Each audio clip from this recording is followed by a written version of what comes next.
Welcome to the channel English Epics. Join the military, travel the world, meet lots of interesting people, and then kill them. It was with this joke that my best friend Simon convinced me to join the army. He had already been there for 2 years and told me it was a great life. I joined the same unit he was in, and later volunteered for the Special Forces unit he had transferred to. The training was grueling, but we helped each other get through it. Our group was based in a large city, and life was fairly stable. That IT was there that I met the love of my life and married her a month later. She was an absolute sweetheart named Pam. By the time I had served 10 years, I had already been happily married for 8 years, and Pam and I were raising our 2 daughters, whom I adored, 7-year-old Kate and 5-year-old Melissa. Unlike some army units, mine never relocated. We were typically deployed for assignments lasting anywhere from 2 days to 2 weeks. But not more often than that I was home, around 300 out of 365 days a year. So, life was as normal as it could possibly be. That I had a wife I loved and a family I would have gladly died for. Then, of course, Osama bin Laden did his thing, and through some twisted logic, Simon and I were invited on a vacation to Iraq that same year. It was a hard farewell to my family, but it was part of what Pam and I had signed up for, that we did our job throughout the build-up and invasion, and quietly looked forward to a modest return home. That IT was quite a moment when the regimental political officer gave a lecture to our group that we were told we had to stay and fight to maintain peace. Simon, always the class clown, couldn't resist making trouble for the politics. "Sir, isn't fighting for peace kind of like having sex to preserve virginity?" he asked. It was incredible to see a room full of tough soldiers laughing so hard they could barely breathe, while the lecturer stormed out, furious. Well, as history shows, peace turned out to be even harsher than the invasion. At least during the invasion, the enemy wore uniforms that we lost more guys during that period than ever before. Our unit was busier than most and was deployed behind enemy lines for up to 4 weeks at a time, then returned to base for 2 weeks. Well, I say, behind enemy lines, although no one could ever really point it out on a map. No one could tell us when we would finally be sent home. Every other night at the base, I used Skype to talk with Pam, Kate, and Mel, at least so they wouldn't forget what I looked like when I finally came back. 3 weeks into our last mission, we found ourselves in deep trouble. That we were supposed to attack a base that was believed to house around 100 bad guys, but instead, we ran into about 1,000. There were only 12 of us, so we quickly made the decision to retreat. That IT took 2 days before the Blackhawks finally dared to come and pick us up. Only 4 of us were still able to walk. 3 had been killed. The worst part was that Simon, my life support system, had torn the tendons on the back of his knee. Nothing fatal, but his military career was over. He was flown back to the hospital, in our hometown, along with the other wounded, while the rest of us were kept in a rural area to recover psychologically and become fit enough for reintegration into normal society. It was obvious to everyone that we no longer had enough men to continue. Cold-blooded military planners since Roman times have known that once an army loses more than 10% of its personnel, morale collapses. Probably that's why every time a Roman legion retreated from battle, its own officers would kill every 10th man in a process called decimation. Bastards. Although it worked, Roman legions never ran away from most battles. 7 days after returning from the mission from hell, and 9 months after deployment, I was sitting in the mess tent, using my laptop to send an email to one of the new widows of one of my men. I had been corresponding with all 3. As the army had confirmed, they had been officially notified of their husbands' deaths. The army had an entire bureaucracy for this. But we had been a close-knit unit, and I knew they would appreciate a personal touch. I knew them all. Unlike me, they all lived on base. This third conversation was especially hard for me. For the first 2, I had been truthful when I said their husbands had died quickly. This time, I would have to lie. As the senior officer, in my platoon, I had made sure that all communications with these grieving women went through me. If they were going to hear a lie, they would hear a consistent, compassionate lie from me. Suddenly, a small Skype message popped up on my laptop. Screen, Kate Young is online. Desperate for a distraction from my emotionally exhausting task, I dialed the number. Within seconds, the beautiful face of my older daughter lit up my screen. I could see she was sitting on the couch in our living room with the laptop we had, given her last Christmas. "Daddy," she squealed. That brought her sister into view, and soon I was talking with the two biggest reasons I had to stay alive. They spoke to me as fast as they possibly could. For the next half hour, we happily chatted about school, their trip to the zoo that day, and everything else that came to mind that I could feel myself relaxing. The urge to hurt or kill something, anything, was slowly fading that I glanced at the clock and figured it was about time for them to go to bed, so I tried to wrap up our conversation. "Where's your mom?" I asked Mel. Katie had slipped off somewhere off screen. "Oh, she's in the kitchen with Uncle Mike, Mommy's new friend. He went to the zoo with us today. Mel said that and why blood ran cold." Neither Pam nor I had a brother named Mike that I fought against the sudden wave of emptiness that I had seen. This scenario far too many times before. And now, I forced myself to stay calm. "How long has Uncle Mike been at the house?" I asked as casually as I could. Damn it, I kill people for a living. I'm not a bloody actor. "Right after Easter, Daddy," Mel said. Damn, that was 2 months ago. The fact that Pam hadn't mentioned a single word about a new friend told me everything I needed to know. "Does Mom see Uncle Mike often? How often is he around?" "Oh, he's here almost all the time." Suddenly, I heard Kate whisper off screen, "Mel, you know Mom doesn't want us talking about Uncle Mike." Suspicion turned into certainty. Rage started to build. That IT took everything I had to keep it under control. "Kate, come back on screen, please," I barked. Kate looked embarrassed. "Kate, does Uncle Mike sleep over?" "Yes, Daddy," she answered. Damn. It took even more effort to hold back the wild hatred that threatened to consume me. "So do you girls like Uncle Mike?" Again, both girls started talking at once that IT was impossible to listen to both at the same time. But I caught snippets. Slimy. He hit me. Doesn't like us. "Okay, quiet down, girls. Kate, you go first." "No, Daddy, we don't like him. And he doesn't like us that he's mean to us when Mommy isn't around that. I think he hurts Mommy too. Sometimes I hear her screaming from her bedroom when he sleeps over. God, it hurt to hear that coming from my child. The Army had taught me how to quickly plan actions during a crisis that IT was a skill I had honed in countless deadly situations. That jacket I see hanging by the front door, does it belong to Mike? "Yes, Daddy."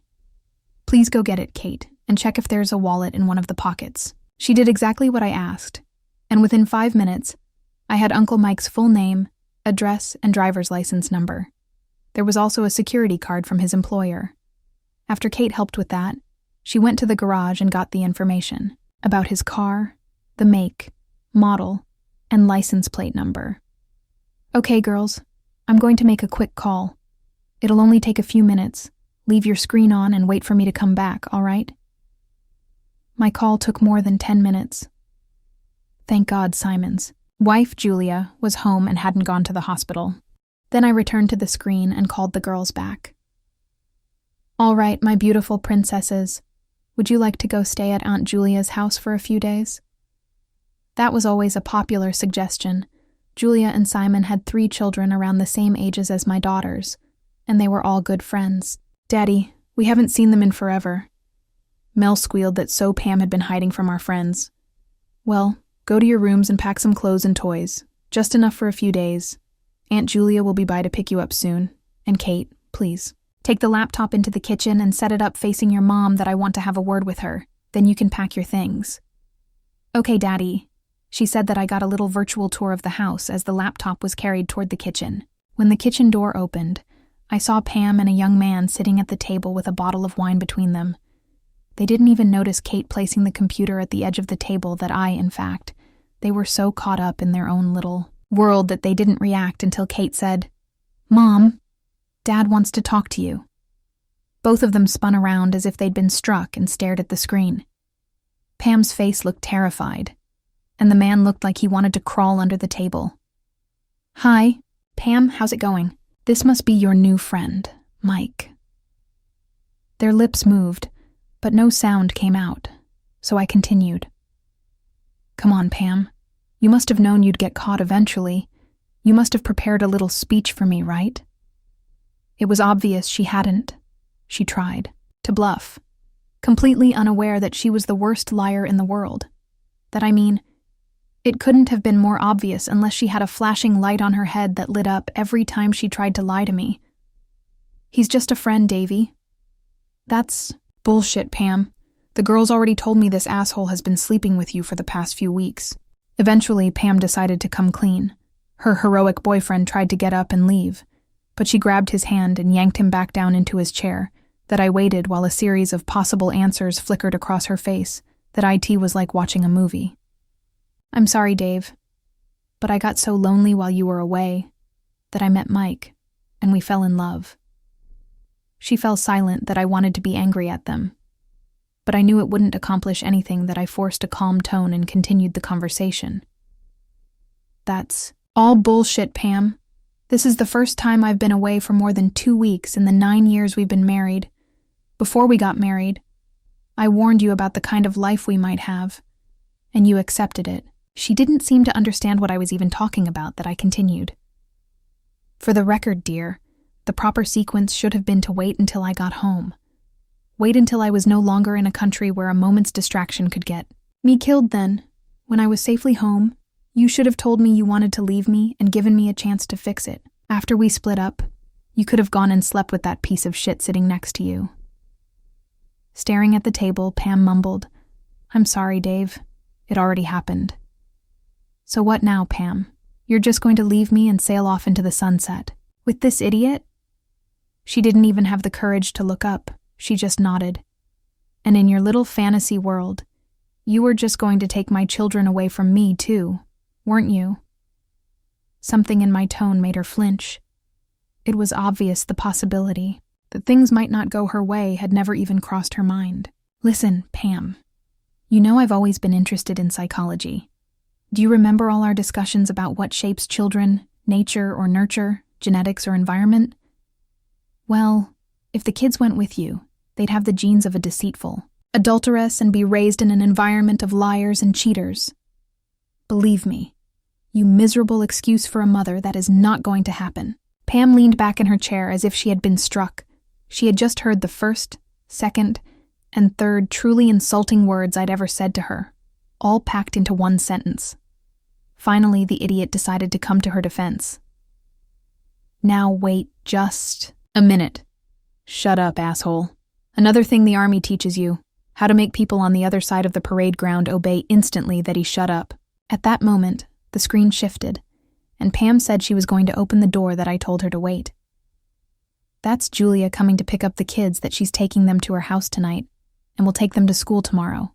They should have already packed some things, make sure they have everything they need, then come back so we can finish this conversation peacefully." Pam stood up, and Uncle Mike tried to go with her. "Sit down, asshole." He slammed his butt back into the chair so fast he almost hurt himself, that I just stared at him for about 8 minutes until Pam returned. The idiot even tried to make small talk about what it was like living in a rock point. One of the stewards walked by and refilled my glass that I asked him to make sure I had some privacy. I didn't need any witnesses for what was about to happen next. Finally, Pam returned. She started to say, "Look, Dave, I didn't mean for things to go this way." I cut her off. "I just have 2 questions for you, Mikey boy. First, did you know she was married?" "Sorry, man. I just fell in love with her." "Then I'll take that as a yes. Second question, do you know what I do for a living?" "Pam says you serve in the Iraqi Air Force." Pam interrupted, "No, he's in the Army. I thought you said he flies planes." "Ah, I see where the confusion is, that I'm in the Army, but in a regiment called the Special Air Service." I could see it didn't impress him much, so I continued. "You probably know us by the abbreviation SAS." The instant look of horror that flashed across his face told me he finally understood. Hell, Every guy in the world knew what the SAS was. Everyone knew there were books written about them, books studied by special forces units around the globe. Everyone knew that if you got killed by the SAS, you wouldn't even know it until Lucifer showed you the replay. And now, this guy knew with crystal clarity that he was in serious trouble. The microphone didn't pick up any sound, but his lips clearly mouthed the words, "Oh shit." So, Mr. Michael Brown of 12, Pendercourt, Borderdale, the answer to what I do for a living is, I eliminate enemies. I leaned in until my face filled the screen. His face was pitiful, pale. So, asshole, for the crime of sleeping with my wife, for destroying my marriage, and for jeopardizing the future happiness of my daughters, I sentence you to death. What? You heard me, damn it. I'm going to kill you. He just sat there, opening and closing his mouth like a goldfish flopping out of its bowl. Now Pam stepped in. Come on, Dave. Cut the macho crap that I know you're in the army and all that, but seriously, how many people have you actually killed? Her casual tone surprised me that I turned away from Mick's image on the screen and looked at her. What surprised me even more was the defiant expression on her face that I suddenly realized she had no idea what I really did all day. Like most special forces operators, I never advertised my work to anyone outside our tight circle of friends even knew I was in the SAS. And I certainly hadn't told her what I had been doing in Iraq, mostly because I didn't want her to worry, and I answered her without raising my voice. Well, dear, I've been on base for the past week, so I haven't killed anyone recently, but the week before that, I killed about 10 or 12 bad guys, and that was actually a pretty quiet week. Sorry, I didn't really keep count. At the time, it didn't seem important. Most of them I shot, but one of them jumped me while I was changing magazines. So I stabbed him, that I drove my knife into him, and pulled it upward until I pierced his heart. Of course, Pam, your mother should have told you that the way to a man's heart is through his stomach.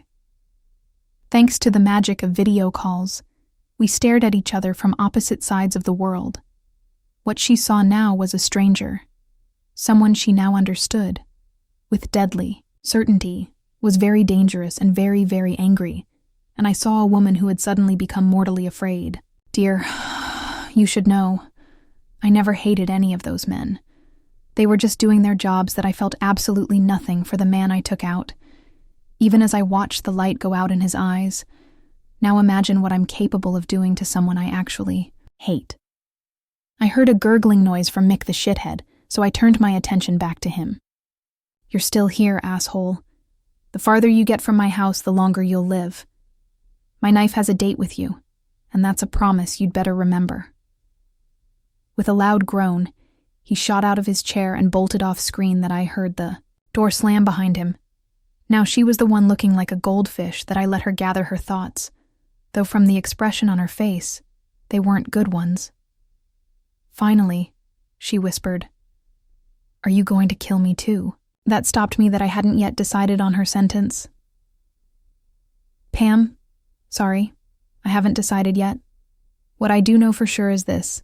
After you brought that creep into my house and had sex with him loud enough for the girls to hear, you're no longer a fit mother for my children. Oh yes, Kate told me all about how you scream when he's with you at night. She thinks he's hurting you. I didn't think Pam's face could look any more terrified, but she surprised me. One thing's for sure. My girls will grow up knowing exactly what I think of cheaters. Another pause allowed my thoughts to shift from emotional reaction to rational calculation. Both sides were now balanced.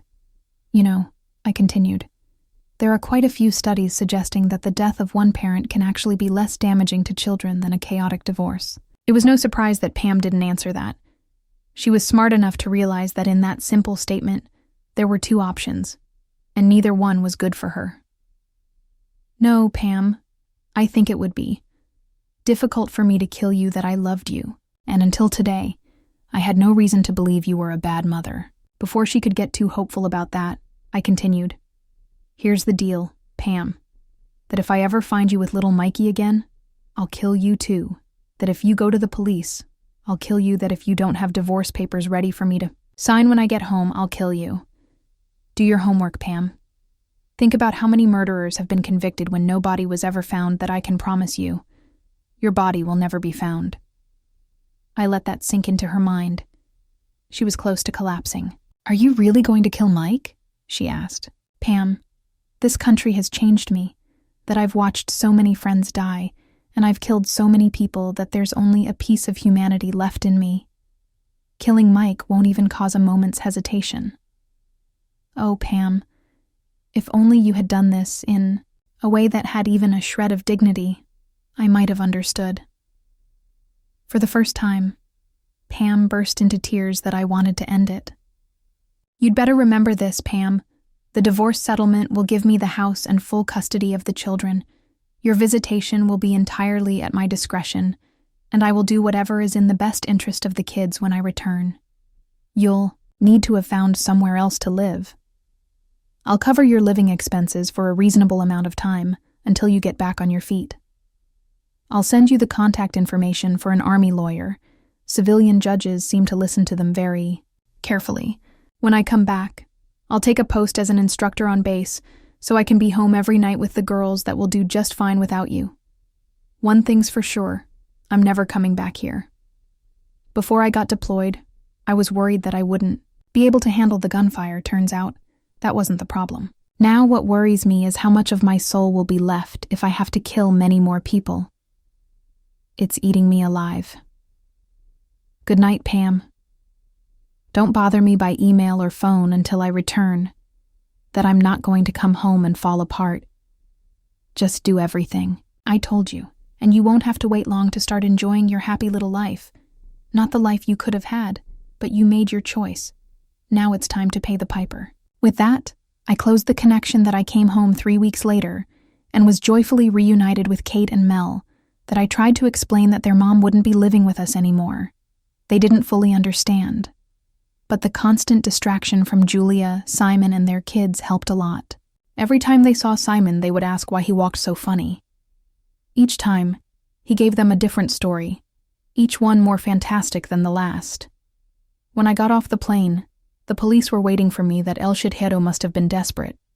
They admitted they had spoken to my wife, and she didn't back up his story that I didn't use any clever evasive tactics. But I also didn't admit to anything. There was nothing they could do except warn me that they would be keeping an eye on me. The divorce went through with very few changes on my side. That I decided to leave it up to my girls. How often they wanted to see their mother. That I was surprised at how their young minds placed so much blame on her for the pain she had caused us. They almost never wanted to see her.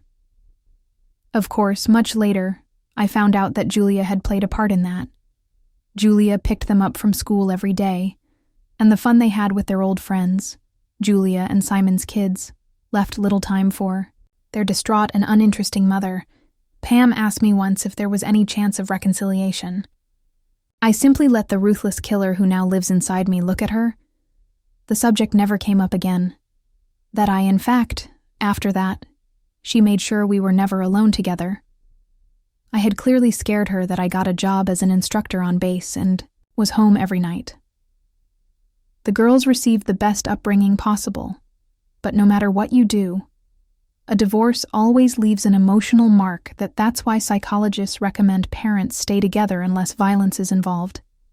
Yes, life was good. For years and 2 months later, Percy Newmont was relaxed that he was bow hunting with his friends deep in the wilderness.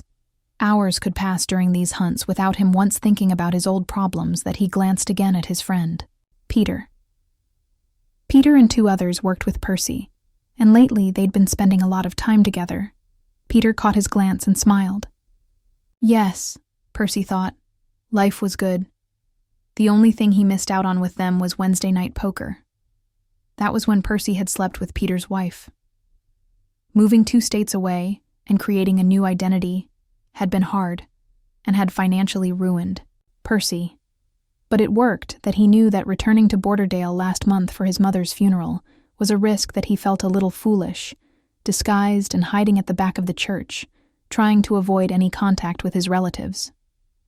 But damn it, she was his mother. Suddenly, he felt a sharp blow that knocked him onto his back. That he looked down at the arrow sticking out of his chest, just below his heart. That he was confused. His 3 friends had been behind him. So why? Had he been hit from the front?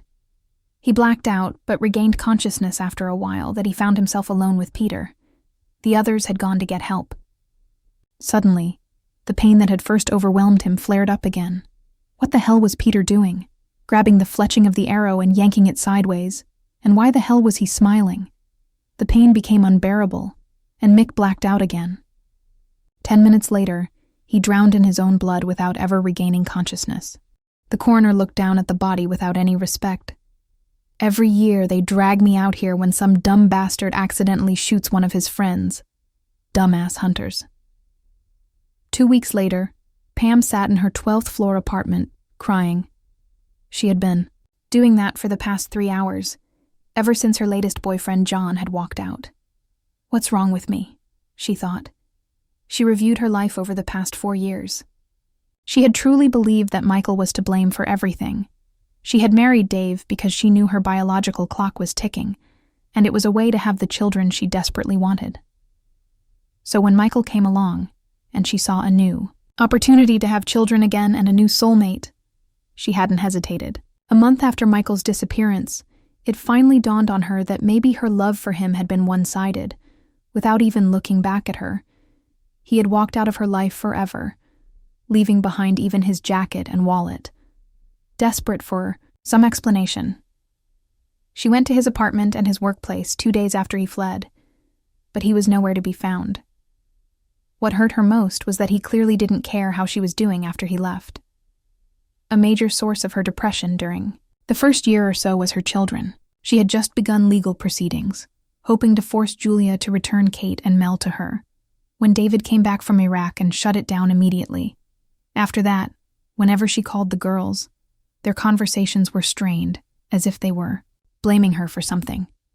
She saw them about once a week until that woman moved in with Dave, 9 months after Pam had left, apparently. She was a journalist who had covered the story about David and his team receiving their medals. After that, the girls didn't even want to talk to Pam on the phone. Eventually, she started parking outside the school. Even that ended when she saw both girls running to hug another woman, as if she were their real mother. That year, they didn't even call her on her birthday. The pain eased a little when she met Pat. He was a few years older than her, but shared her dream of having a family. 8 months later, she moved in with him, and they talked about marriage and children. 2 weeks later, he blindsided her by saying he had met someone else and asked her to leave.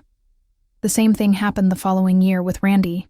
They hit it off immediately and were inseparable within 2 weeks. 4 months later, they moved in together. 3 weeks after that, he dumped her, saying he had reconciled with his ex-wife. After that, Pam started a series of one-night stands, thinking it would boost her confidence that IT had the opposite effect. She really thought she would settle down with John, even though she knew that if she didn't have children soon, it would be too late.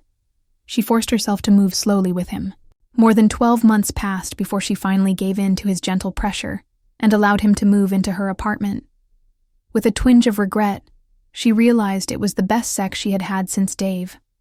3 hours ago, John met her at the door of her apartment when she came home from work. At the door, she saw his packed bags, that he didn't make any excuses. He just said he was leaving, that he didn't once look her in the eye as he grabbed his bags and walked out. Why had he muttered, adulteress, as he carried the last bag out the door? She hadn't even looked at another man since she met him. Pam wiped her eyes and glanced at the unopened mail lying on the coffee table. There was 1 plain envelope and 2 bills. She had resisted the temptation to open the mysterious letter in the turmoil after John's departure. She picked up the envelope and opened it. Inside was a newspaper clipping. She was confused. Why would someone send her a story about some stupid hunter who had died horribly after a supposed accidental arrow wound? Her face fell as she read to the end of the article, which explained that the victim was officially identified as Michael Brown, who had lived right here in Borderdale. The paper slipped from her numb fingers. She thought about Michael. She thought about Pat and Randy. Finally, she thought about Dave. Of course she didn't think he would. Of course, she knew he would. For years ago, she had almost everything that I and her search for the last missing piece of herself. she had ended up with nothing. Stunned by the realization, she stepped through the sliding door onto the balcony and looked down at the long, yet strangely inviting view of the parking lot, 12 stories below. Thank you for being with us. And if you're one of those who watches silently, just leave a like. It helps new stories come to light.